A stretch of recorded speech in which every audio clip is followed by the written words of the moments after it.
आप आइए। आदाब। आइए, तशरीफ रखिए, बैठिए बैठिए ना। आप भी तशरीफ रखिए ना। जी शुक्रिया। हम तो आपके पास एक दरख्वास्त लेके आए हैं। कहिए, नाचीज क्या खिदमत कर सकता है? खुदा के लिए हमें राज लखनवी का पता बता दीजिए, कहाँ मिलेंगे वो? लिल्ला, ये क्या सवाल किया आपने? राज लखनवी का पता? अगर हमारे अब्बा हुजूर को पता चल गया कि हमने आपसे इसके बारे में जिक्र भी किया है, वो तो हमें जिंदा दफना देंगे। आपके अब्बा हुजूर? जी हाँ, हमारे अब्बा हुजूर आपके राज लखनवी के उस्ताद हैं। वो उन्हें बिल्कुल पसंद नहीं कि वो किसी लड़की से बिल्कुल भी मुलाकात करें, और अगर आपको यहाँ देख लिया तब तो समझिए कि बस कयामत आ जाएगी। आप भी तड़पाने लगे? आपको शायर की शायरी की कसम है जो आपके गले का नूर है। ये आपने कैसी कसम दे दी? छुप जाइए, छुप जाइए। किसी नवाब के घर गए थे, जल्दी लौट आए हैं। अब तो खुदा ही बचाए। इन नवाबों की नौकरी से तो हज्जामी बेहतर है। बात करने की तमीज नहीं। चले हैं शायरी सीखने। जी नहीं, आदाब। लाहौर, ये लड़की कौन है? तुम दोनों यहाँ तन्हाई में क्या कर रहे थे? नहीं हुजूर, ऐसी कोई बात नहीं है। अगर कोई बात नहीं है तो फिर इस आमदो रफ्त का मतलब क्या? वो मतलब ये कि वही मतलब वो अपने महबूब शायर का पता पूछने आई थी, राज लखनवी का। अब्बा हुजूर, आप इनको पता बता दीजिए ना, बहुत तड़प रही है बेचारी। बेचारी? चुप नालायक! बेचारी? ये यकायक तुम्हारे दिल में इसके लिए इतनी हमदर्दी कैसे पैदा हो गई? हुजूर, इनकी तड़प और इनकी बेकरारी को देखकर किसके दिल में हमदर्दी होगी? वैसे अगर आप नहीं बता रहे तो मैं बता देता हूँ। अगर तुमने ये गुस्ताखी की तो एक बाप अपने बेटे का गला दबाएगा। अब ऐसा मतलब मैं इस रास्ते पर्दा नहीं उठाऊंगा। लेकिन हम इस रास्ते पर्दा हटाएंगे। वाह, क्या पिड्डी और क्या पिड्डी का शोरवा! यानी कि आप हमसे टक्कर लेंगी। जी हाँ, क्योंकि हम समझते हैं आपने इस हीरे को क्यों छुपाया हुआ है। आप चाहते हैं कि सिर्फ आपका बेटा ही उसका कलाम गाए और लोग उस पर पैसे बरसाएं। देखिए, आप मुझ गरीब को इस जगह में खामखा क्यों घसीट रही हैं? घसीटेंगे ही नहीं, जहाँ जहाँ आपका गाना होगा वहाँ वहाँ पहुँच के चिल्ला चिल्ला के लोगों से कहेंगे कि इन बाप बेटों ने अपने जाती फायदे के लिए एक अजीम शायर को कैद करके रखा हुआ है। अरे अरे सुनो भाई, यही ठहर गई, यही ठहर गई। आप वहाँ मत जाइए, वहाँ फिसल जाएंगे, वहाँ फिसलन है। देखो मोहतरमा, क्यों हमारी बुड्ढी हड्डियों को तकलीफ दे रही हो? देखो अजीजा, हम इतने कमजोर नहीं हैं कि अपने जाती फायदे के लिए हम दुनिया को एक अजीम शायर से महरूम रखें। हम जो कुछ भी कर रहे हैं उसमें हमारी मजबूरी है। क्या मजबूरी है? क्या बताएं अजीजा, हमारा शागिर्द बड़ा ही बदनसीब है। बदनसीब मतलब? तुम्हारा महबूब शायर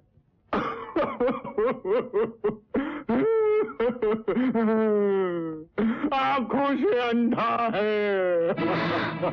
आंखों से अंधा है। अल्लाह, ये कैसे हो सकता है? हो सकता है, खुदा ने उसे आंखें तो दी हैं लेकिन उसकी बीनाई छीन दी, और वो बेचारा इसी एहसास से कमतरी का मारा दुनिया से बिल्कुल अलग थलग रहने लगा है। दूर दराज किसी जंगल में अकेला पड़ा रहता है। अकेला जंगल में? उसका ख्याल करने वाला भी कोई नहीं? अजी, कौन किसी अंधे मजबूर का साथ देता है? ज्यादा से ज्यादा लोग उसकी झोली में रहम की भीख डाल देते हैं, लेकिन उस खुददार इंसान को मोहब्बत चाहिए, मोहब्बत, रहम नहीं। रहम कैसा? इतने बड़े शायर की खिदमत करना तो खुशनसीबी की बात है। अजी सब कहने की बातें हैं, सब कहने की बातें हैं। लोग फनकारों के फन का लुत्फ उठाते हैं मगर उनके फन की कदर कोई नहीं करता। अल्लाह कदर कोई नहीं करता। सुनिए जनाब, आप हमारी अकीदत की तौहीन कर रहे हैं, हमारे जज्बात का मजाक उड़ा रहे हैं। वालिद मोहतरम, मेरी अदना सी राय यह है कि आप इनके जज्बात का मजाक न उड़ाएं। ना उड़ाएं? अच्छा, नहीं उड़ाते। अल्लाह की शायद यही मर्जी हो। अगर वाकई तुम उससे मिलना चाहती हो तो कल सुबह सूरज की पहली किरण के साथ शाह बाबा की दरगाह के पीछे वाले जंगल में कांटों से बचती हुई, फूलों को रौंदे बिना गुमटी वाले मैदान की तरफ बढ़ती जाना, बढ़ती जाना। आ गई मेरे ख्वाबों की मलिका। हम कोई ख्वाबों की मलिका नहीं, जीती जागती औरत है। नहीं, तुम औरत नहीं हो। फिर कौन है? मेरे तसव्वुर की परी हो। हम परी वरी नहीं, हमें छू के देख लो। कौन हो तुम? कौन हो तुम? हाँ? कौन हो? सलमा। सलमा कौन? आपकी शायरी की दीवानी। शायरी? तुम्हें मेरा पता किसने दिया? आपके उस्ताद साज लखनवी ने। उस्ताद? उस्ताद ने क्यों दिया? तुम मेरे अंधेपन का मजाक उड़ाने आई हो? मेरे जख्मों पर नमक छिड़कने आई हो? संभालिए। जाओ। आप हमें गलत मत समझिए, हम आपके अंधेपन का मजाक नहीं उड़ाने आए। आपकी आंखों को अपनी निगाहों की रोशनी देने आए हैं। नहीं, आपकी राहों में मोहब्बत के चिराग जलाने आए हैं। झूठ है, झूठ। दुनिया हमारी शायरी से तो मोहब्बत कर सकती है, लेकिन हमसे नहीं, हमसे नहीं। हमारा हाल तो उस दौलतमंद की तरह से है जिसकी दौलत से तो दुनिया प्यार करती है, मगर उससे कोई प्यार नहीं करता। ऐसा नहीं है, आप किसी को अपनी मोहब्बत देके तो देखें। मोहब्बत के बदले आपको मोहब्बत ही मिलेगी।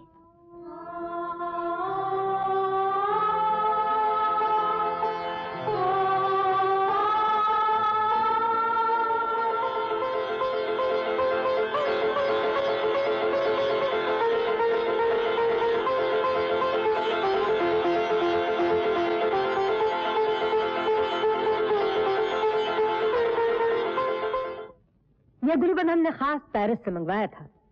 इसमें 10 लाख के तो हीरे ही लगे हुए हैं। 10 लाख? वाकई नायाब चीज है चची जान। जब ये तुम्हारे गले में जगमगाएगा तो लोग कहेंगे कि चांद के गिर्द हाला बन के आए। ये आप क्या कह रही हैं चची जान? हम सच ही कह रहे हैं बेटी। हमने तुम्हारे अब्बा मरहूम से वादा किया था कि अपनी हवेली की तुम्हें जीनत बनाएंगे हम। चची जान। चची भतीजी में क्या बातें हो रही हैं? चाची भतीजी नहीं, यूं कहिए सास बहू में। ओए अल्लाह। शर्मा गई बेचारी। अब असलम यहाँ नजर नहीं आ रहे हैं। आजकल वो लखनऊ में टिकता ही कहाँ है। काम की ऐसी लत लग गई है कि बेकार बैठना तो भूल गया है। जब देखो जागीर में पहुंचा रहता है। आजकल फसल की कटाई हो रही है ना। हाँ, अब तो उनको जागीर का काम संभालना ही पड़ेगा। शरीर सांसें बता रही हैं, शरीर सांसें बता रही हैं कि उठ रहा है बदन में तूफान, कि उठ रहा है बदन में तूफान। बहुत अच्छे। गिरा दुपट्टा जो बाजुओं पर, गिरा दुपट्टा जो बाजुओं पर, गुलों की छाती धड़क गई है, गुलों की छाती धड़क गई है, धड़क गई है, धड़क गई है।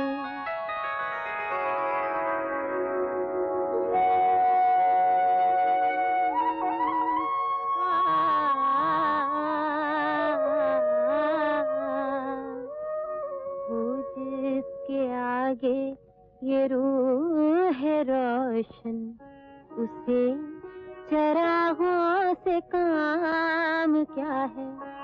ये होठ जब मुस्कुरा दिए हैं तो चांदनी सी छिटक गई है। ये होठ जब मुस्कुरा दिए हैं तो चांदनी सी छिटक गई है।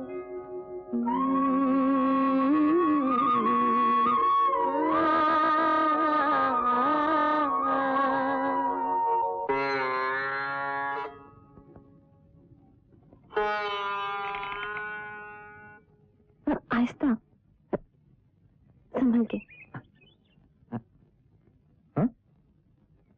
अरे ये तो आप हमें इकबाल मियाँ क्या ले आए? ये आपने कैसे जान लिया? यहाँ की फजा में दोस्ती की खुशबू बसी हुई है। छुपी हो कितने ही पर्दों में फिर भी जान लेते हैं। तुझे है दोस्ती खुशबू से हम पहचान लेते हैं। सुभान अल्लाह, सुभान अल्लाह।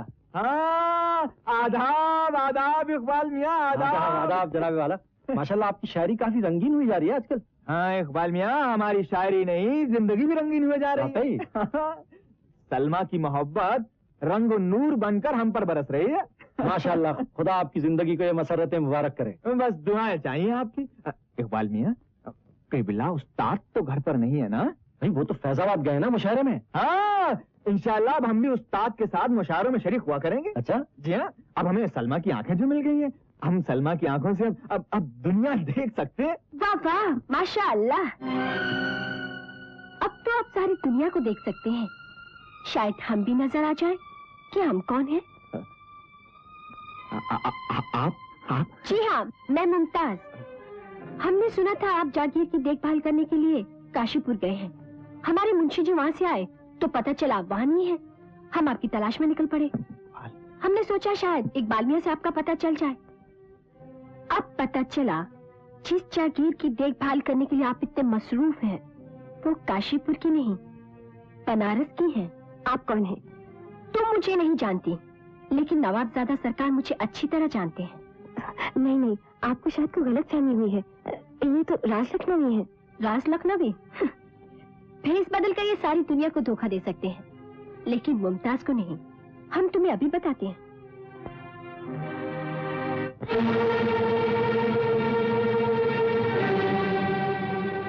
नवाबजादा सरकार? जी हाँ, हमारे मंगीतर। और तुम इनको हमसे छीनना चाहती हो, लेकिन याद रखो हम भी नवाबजादी हैं। तुम जैसी बाजारी औरत और जलील तवायफ को इसकी इजाजत हरगिज नहीं दे सकते।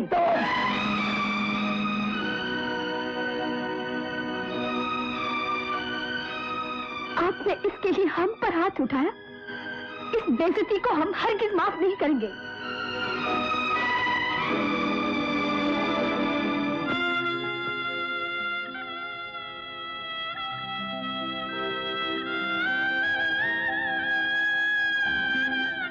इतना बड़ा धोखा, इतना बड़ा फरेब। आप राज लक्ष्मी बनकर हमारे जज्बात से खेलते रहे, हमारी मोहब्बत को फरेब दिया। आप दोनों ने इतना बड़ा मजाक किया हमसे। आपके साथ कोई मजाक नहीं हुआ सलमा, राज लखनवी यही है। अब और झूठ मत बोलिए। यकीन जानिए, मेरा ये दोस्त ही आपका महबूब शायर है। मैं इसी का कलाम गाता रहा हूँ। खुदा पाक की कसम सलमा, राज लखनवी यही है। या खुदाया, किस उलझन में डाल दिया है हमें।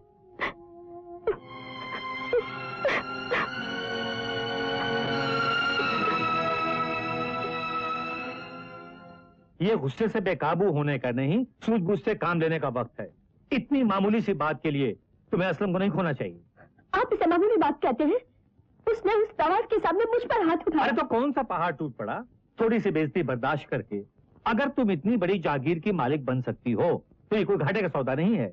इसलिए जो कुछ भी हुआ उसे चुपचाप इस तरह से पी जाओ कि किसी को कानों का खबर तक न होने पाए, और उसी तरह हंस बोलकर असलम को जीतने की कोशिश करो। और वो उस तवाफ के साथ रंगलियां मनाता रहे। अरे ये तवायफें वगैरह तो हम नवाबों और रईसों का शौक है, और बेगमात इस शौक का कोई बुरा नहीं मानती। लेकिन ये शौक मुझसे बर्दाश्त नहीं होगा। मैं कोई पर्दे में बैठने वाली बेबस और जाहिल औरत नहीं। मैंने यूरोप में तालीम पाई है। तो क्या तुम्हारी यूरोप की तालीम तुम्हें यह सिखाती है कि तुम्हारे घर में चोर घुस आए और तुम अपनी सारी दौलत उसको सुपुर्द कर दो? नहीं। तो फिर क्या सिखाती है? मैं उसके सामने बंदूक लेकर खड़ी हो जाऊंगी। तो फिर उस चोर को पीठ क्यों दिखाती हो जो तुम्हारा सब कुछ छीन लेना चाहता है? देखो, असलम कानूनी, समाजी, अखलाकी, शरई हर हैसियत से तुम्हारा है। तुम्हें उसे सलमा से छीन लेना चाहिए। क्या इतनी पढ़ी लिखी होकर उस बाजारी औरत से तुम हार मान लोगी? नहीं, अब हम आपकी कोई बात सुनने के लिए तैयार नहीं। आपने हमारी मोहब्बत का मजाक उड़ाया है, हमसे धोखा किया है। हमने कोई धोखा नहीं किया है, हमने कोई मजाक नहीं उड़ाया। आप हमें गलत समझ रही हैं सलमा। हम ठीक समझ रहे हैं। एक नवाबजादे ने महज अपनी तफरीह के लिए एक गरीब गाने वाली से खिलवाड़ की है। एक मासूम दिल को मोहब्बत की राह पर वहां लाके छोड़ दिया है जहां से ना वो आगे जा सके ना लौट सके। मोहब्बत की राह में वापसी का तो सवाल नहीं उठता सलमा। इस राह में तो जो कदम उठता है वो आगे ही बढ़ता है, और हम भी तो तुम्हारे साथ वहीं तक आ गए जैसे वापसी का कोई रास्ता नहीं। हाँ सलमा, इस राह में कोई नवाबजादा नहीं, कोई गरीब गाने वाली नहीं।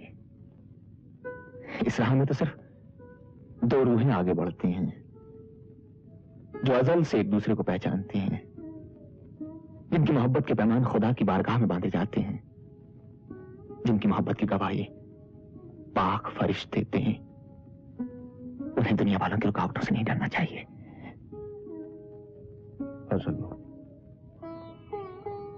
हम नवाबजादे से बहरूपे बने सिर्फ तुम्हारे दिल में जगह पाने के लिए। अगर तुम्हें हमारा सिर्फ अंधापन ही बहा तो खुदा की कसम हम तुम्हारी मोहब्बत पाने के लिए हम तुम्हारे सामने अपनी दोनों आंखें अंधी कर लेंगे। खुदा के लिए ऐसा ना कहिए। तो अब क्या करें? हम ऐसा क्या करें कि तुम्हें यकीन हो कि हम तुमसे मोहब्बत करते हैं? ये हम नहीं जानते, लेकिन इतना जरूर जानते हैं कि हम किसी की दाश्ता बन के नहीं रहेंगे। ये कहकर तुमने हमारी मोहब्बत की तौहीन की कि हम तुम्हें अपनी दाश्ता बनाना चाहते हैं। हम तुम्हें अपनी शरीक हाथ बनाएंगे, अपनी बेगम बनाएंगे। हम पर भरोसा रखो सलमा, तुम्हारे अलावा हमारी जिंदगी में दूसरी औरत नहीं आ सकती। हाँ सलमा, हम तुम्हें मोहब्बत की उस दुनिया में ले चलेंगे जो तुम्हारे ख्वाबों से ज्यादा हसीन और हमारे ख्यालों से ज्यादा रंगीन होगी।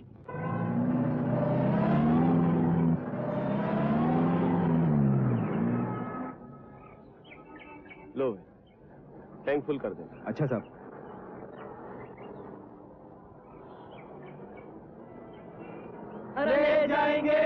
ले जाएंगे दिल वाले दुल्हनिया ले जाएंगे अरे इधर भी देखो, अरे भाई उधर भी देखो।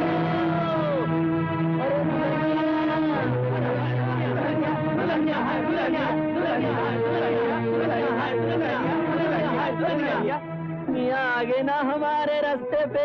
मियाँ माशूक तो गजब की फंसा कर लाए हो।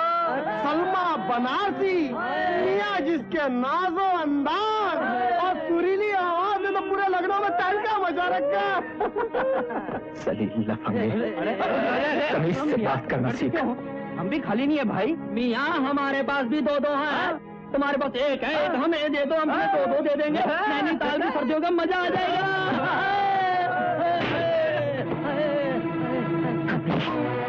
अरे क्या करते हो असलम मियाँ? एक तवाज के लिए किसके से लड़ते फिरोगे? जबान संभाल के बात कर। सलमा हमारी होने वाली बीवी है। अरे किसकी बीवी? ये तो दौलत की इशारा है। आज तुम्हारे पहलू में तो कल हमारे पहलू में।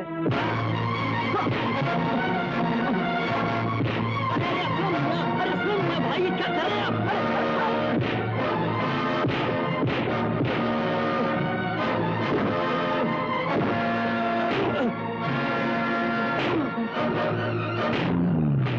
जीप रोको।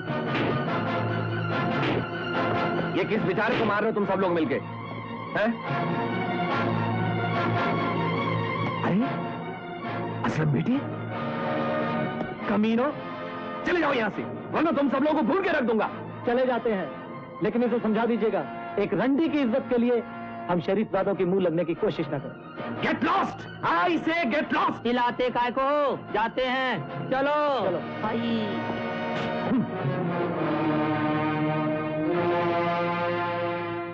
बेगम, बेगम। ओहो, इतना चीख चिल्ला क्यों रहे हैं? सब खैरियत तो है? देखिए, आपके साहबजादे ने क्या गुल खिलाया है, क्या खानदान का नाम रोशन किया है। कुछ आगे भी कहिए, हुआ क्या? ठाकुर बलवंत सिंह का खत आया है, आपके बेटे के कारनामे लिखे हैं उन्होंने। लेकिन असलम मियां तो जागीर पे गए हैं।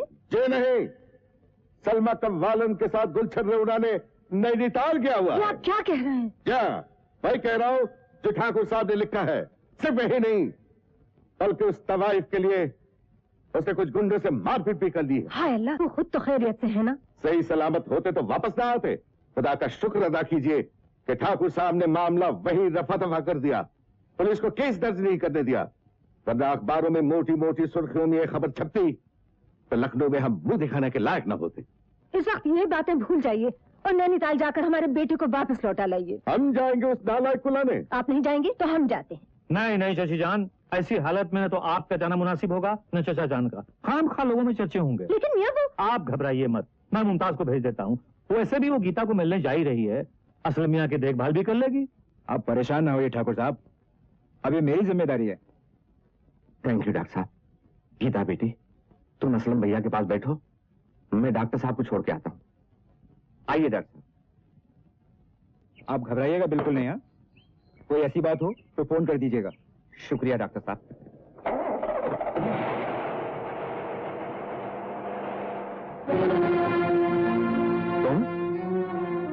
तुम यहाँ क्या कर रही हो? नवाबजादा सरकार कैसे हैं?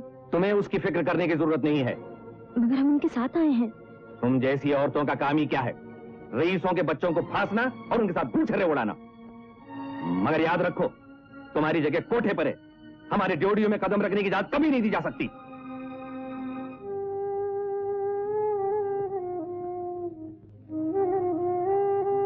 तुम दोनों की भलाई इसी में है कि तुम उसे भूल जाओ। नहीं, ये मुमकिन नहीं। दिल से उसकी धड़कन जुदा कर दो तो वो मर जाता है। ये सब शाराना बातें हैं बेटी, कोई किसी के लिए नहीं मरता। तुमने अपनी आंखों से देख लिया कि असलम के समाज ने तुम्हें कबूल नहीं किया। ये नवाब और रईस इतने संगदिल होते हैं कि अपने उसूल और कायदों पर अपनी औलाद तक को कुर्बान कर देते हैं। विकार अली की हवेली के बाहर असलम की लाश तो जा सकती है, लेकिन तुम्हारी डोली उसके अंदर नहीं जा सकती। उस्ताद जी। बेटी, ये जिंदगी की कड़वी हकीकत है, इसे कबूल कर लो। कभी कभी जिंदगी से समझौता भी करना पड़ता है। हेलो। आप यहाँ कब आए? हम तो रात ही को आ गए थे, लेकिन उस वक्त आप आराम कर रहे थे, इसलिए आपको डिस्टर्ब करना मुनासिब नहीं समझा। लेकिन अचानक यहाँ आने का सबब? आपके जख्मी होने की खबर सुनी तो हमसे रहा ना गया, इसलिए चले आए। इसका मतलब अम्मी अब ज्यादा परेशान तो नहीं? अम्मी तो आने के लिए तैयार थी, लेकिन जब उन्हें मालूम हुआ कि आपकी देखभाल करने के लिए हम जा रहे हैं तो उन्हें इत्मीनान हो गया। कहने लगी, मुमताज के होते हुए हमारा क्या काम। अच्छा हुआ वो यहाँ नहीं आए। लीजिए, दूध पी लीजिए। नहीं जी, नहीं चाह रहा, बाद में पी लूंगा प्लीज। ये क्या, आप फिर किताब पढ़ने लगे? गीता से पता चला कि डॉक्टर ने आपको अपने दिमाग पर जोर डालने से मना किया है और आप किताब पढ़ रहे हैं। आपको मुकम्मल आराम की जरूरत है। हाँ जी, हाँ, आराम, मैं आराम करता हूँ। बहुत दर्द हो रहा है। हाँ जी, यहाँ हाथ मत लगाइए। सलमा से कुछ ठंड तो नहीं गई सरकार? अजी यही समझ लीजिए, उसने अपनी आवाज और अदाओं से हमारी बहन के मंगेतर असलम को दीवाना बना दिया है। हम चाहते हैं कि शबनम के हाथों मात दिलाकर उसे असलम की निगाहों से गिरा दें। अब समझी सरकार, लेकिन सलमा को मात देना बहुत मुश्किल है। खुदा ने उसे जो नूरानी गला दिया है। क्या खाक नूरानी गला दिया है हुजूर? अजी हुजूर, उसके गले को तो मैं पुराने जूते का तला बना सकता हूँ हुजूर, लेकिन मेरा नुस्खा कोई इस्तेमाल करे तो ना। ऐसा कौन सा नुस्खा है बब्बन मियाँ? बस हुजूर, आप जो शरबत उसे महफिल में पिलाएं वो मेरे हाथ का बना हुआ होना चाहिए। शरबत गले से नीचे उतरते ही बोलती बंद। और ऐसा ना हुआ तो? हुजूर, ये मेरा खानदानी नुस्खा है और आजमाया हुआ भी। सलमा की बोलती बंद करने का जिम्मा मेरा। आप बेखौफो खतर होकर प्रोग्राम रख दीजिए। बब्बन मियाँ, तुम हमारा ये काम कर दो, हम तुम्हें माला माल कर देंगे। मुबारक हो बेटी। मैं तो समझा था कि इस शहर में तुम्हें गाने के लिए कोई बुलाएगा ही नहीं, लेकिन बहुत बड़े क्लब से तुम्हारे लिए दावतनामा आया है। यहाँ की सबसे मशहूर गाने वाली से तुम्हारा कव्वाली का मुकाबला रखा गया है। कव्वाली का मुकाबला? हाँ, और मुझे यकीन है कि तुम जरूर जीत जाओगी और फिर से तुम्हारे नाम के डंके बजने लगेंगे। ये देखो, क्लब वालों ने 1000 रुपए पेशगी दिए हैं। बस अभी से तैयारी शुरू कर दो।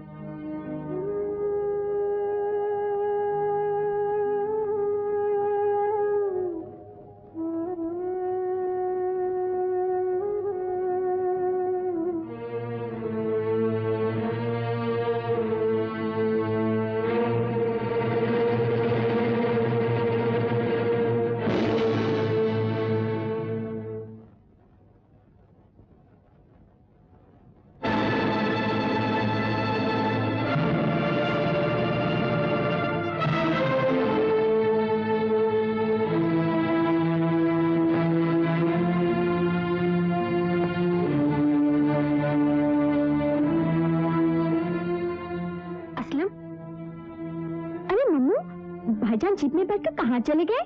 जीप में बैठ के चले गए? हाँ, अभी अभी गए हैं।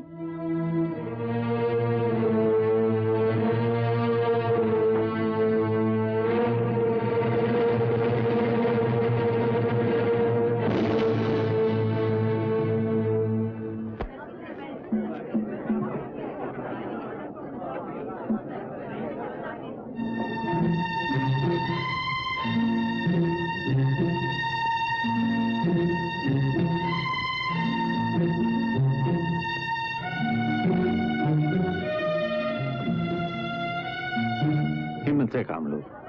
तुम्हें हर हाल में ये मुकाबला जीतना है। सलमा बेगम, हम लखनऊ वालों की तरफ से ये नाचीज तोहफा कबूल करें। शुक्रिया। आप भी कबूल फरमाएं। शुक्रिया। रुस्तम मियां, शरबत तो लाओ।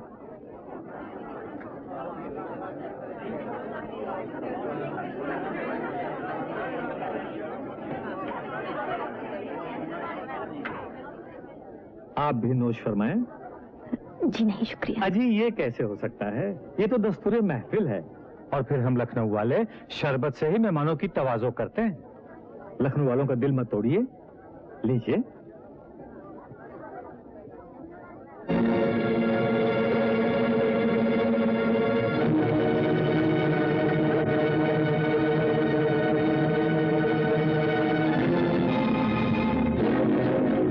हज़रात और ख़वातीन, आप जानते हैं कि हम अपने नेशनल क्लब के एनुअल फंक्शन में हर साल एक नया और चौंका देने वाला प्रोग्राम पेश करते रहे हैं। आज हिंदुस्तान की दो मशहूर कव्वाली गाने वालियां सलमा बनारसी और शबनम लखनवी अपने अपने फन के जौहर दिखाएंगी।